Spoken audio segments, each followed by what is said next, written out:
بسم اللہ الرحمن الرحیم فاسألوا اہل الذکر ان کنتم لا تعلمون صدق اللہ العظیم وصدق رسولہ النبی الکریم الصلاۃ والسلام علیک یا سیدی یا رحمۃ للعالمین وعلى آلك وأصحابك يا سيدي يا خاتم النبيين۔ مختصر حمد و صلات کے بعد عرض ہے حضرت علامہ سجاد عثمان دامت برکاتہ العالیہ نے مجھے یہاں شریک ہونے کی دعوت دی۔ ان کی دعوت پر آپ کی خدمت میں حاضر ہوا ہوں۔ یہاں آنے کے بعد انہوں نے فرمایا کہ کچھ ملفوظات ارشاد فرمائیں،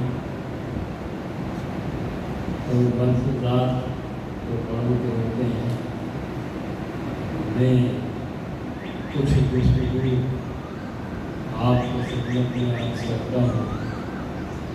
اللہ رب العزت مجھ کو حق کہنے اور ہم سب کو حق سن کر سمجھنے اور اس پر عمل پیرا ہونے کی توفیق رفیق مرحمت فرمائے۔ درود شریف پڑھ لیجیے۔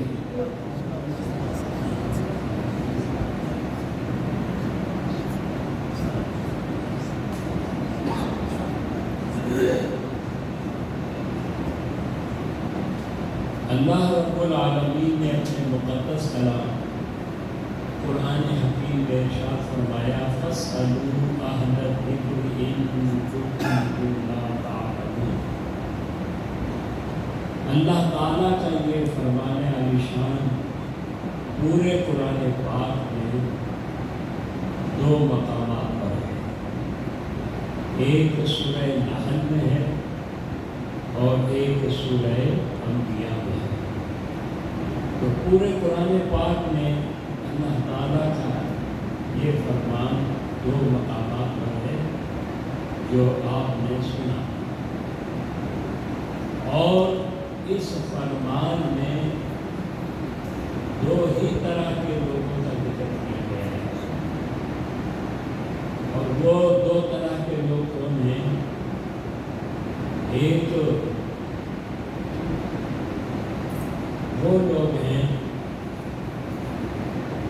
جو علماء ہیں،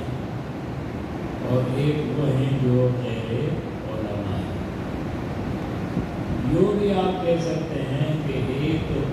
وہ ہیں جو جاننے والے ہیں، اور ایک وہ ہیں جو نہ جاننے والے ہیں۔ تو آپ نے یہ خلاصہ سماعت فرمایا کہ اللہ تعالیٰ کا یہ فرمان پورے قرآن حکیم میں دو جگہ پر ہے، اور اللہ تعالیٰ کے اس فرمان اقدس میں دو طرح کے لوگوں کا ذکر کیا گیا، ایک جاننے والوں کا اور ایک نہ جاننے والوں کا، ایک علماء کا اور ایک غیر علماء کا۔ اور آپ جانتے ہیں کہ علماء کا مقام بلند و بالا ہوتا ہے، جبکہ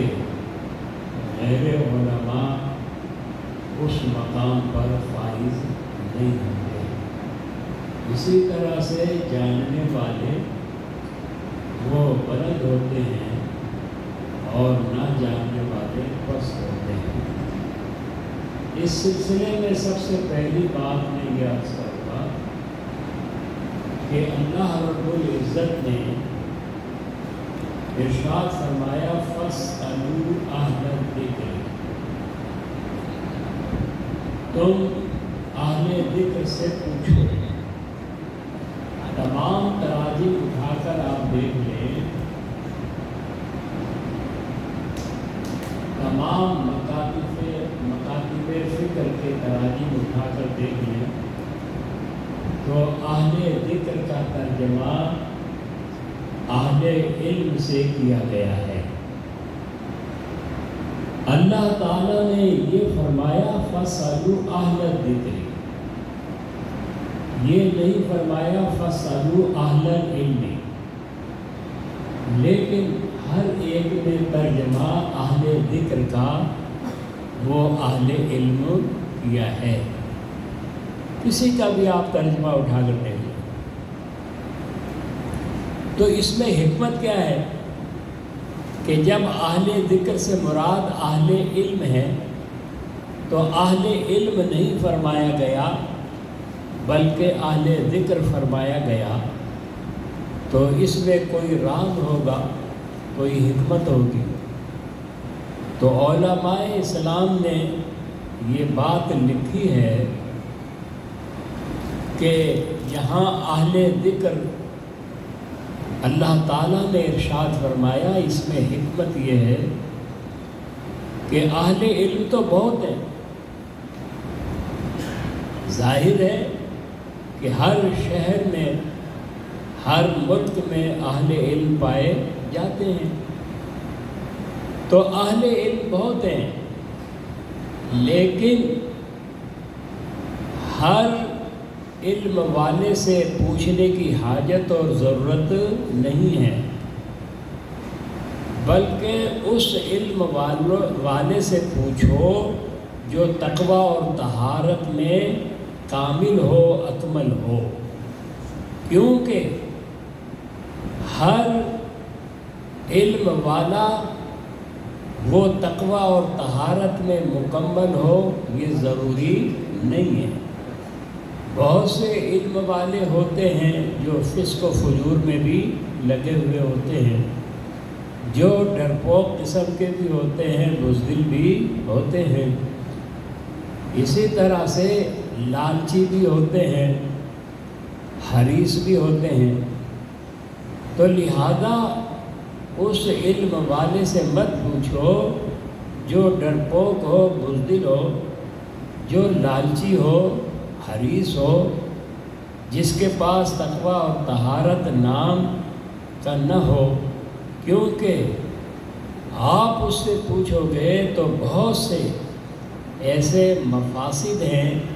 جن کی بنیاد پر وہ صحیح رہنمائی نہ کر سکے، یا تو بزدلی آڑے آ جائے یا لالچ آڑے آ جائے اور صحیح طور پر وہ تمہاری رہنمائی نہ کر سکے۔ لہذا اہل ذکر فرما کر اس طرف اشارہ کر دیا کہ ان سے پوچھو جو متقی اور پرہیزگار ہیں، علم والے ہیں، کیونکہ وہ جب ان سے پوچھا جائے گا تو جواب جو ارشاد فرمائیں گے کہ وہ جواب اللہ تعالیٰ اور اس کے رسول صلی اللہ علیہ وسلم کے فرمودات عالیہ کے مطابق ہوگا، اور وہ دنیاوی اغراض و مقاصد پیش نظر نہیں رکھتے ہیں، اور نہ کسی سے دبتے ہیں، نہ کسی کے آگے جھکتے ہیں، اور نہ کسی کے ہاتھوں بکتے ہیں، بلکہ جو وہ کہیں گے وہ حق اور سچ کہیں گے۔ تو یہ حکمت مطلب علماء اسلام نے بیان کی ہے۔ یہ پہلی بات تھی، فَاسْأَلُوا أَهْلَ الذِّكْرِ إِن كُنتُمْ لَا تَعْلَمُونَ، اگر تم نہیں جانتے ہو تو اہل علم سے پوچھو۔ اب دوسری بات یہ ہے کہ جو نہ جاننے والے ہیں وہ جاننے والوں سے پوچھیں، جو غیر علماء ہیں وہ علماء سے پوچھیں۔ تو بالکل بات واضح ہے کہ نہ جاننے والوں کو، غیر علماء کو رجوع کرنے کا حکم دیا ہے جاننے والوں کی جانب، علماء کی طرف۔ جب یہ بات واضح ہو گئی تو پتہ یہ چلا کہ ہر وہ مومن، ہر وہ تحریک، ہر وہ پارٹی، ہر وہ انجمن جس کا نام کتنا ہی اچھا کیوں نہ ہو، اگر وہ عوام اہل سنت کو، اہل اسلام، عامت المؤمنین کو علماء سے متنفر کر رہے ہیں، علماء سے دور کرنے کا مشن رکھے ہوئے ہیں، تو سمجھ لو کہ وہ تمہارے دوست نہیں ہیں، خیر خواہ نہیں ہیں، تمہارے دشمن ہیں، کیونکہ یہ وہ کام کر رہے ہیں جو اللہ تعالیٰ کے مقدس کلام کے سراسر خلاف ہے، کیونکہ اللہ تو